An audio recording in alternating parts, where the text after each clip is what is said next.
Ijtimoiy muammolarni bartaraf etish uchun mamlakatimizda tashabbusli byudjet loyihasi yo'lga qo'yilgan va bu mavsumda rekord darajada ovoz to'planayotganini aytishyapti. Shu paytgacha 17 milliondan ortiq ovoz to'plangan. Ushbu raqamlardan ko'rinib turibdiki, aholi vakillari yashayotgan joydagi muammolarga befarq emas va shu o'rinda loyiha natijalarini tahlil qilsak.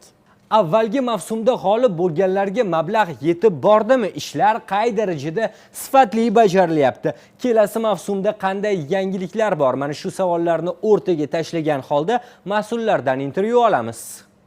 Ovoz bormi-kan? Ovoz bormi? Bir ovoz 15 ming so'm.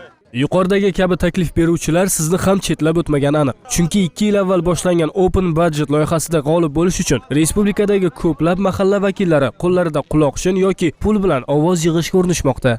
Ovoz yig'yapmiz aka. Qishlog'imizning farovonligi bo'yicha yo'l masalasi, qishlog'imiz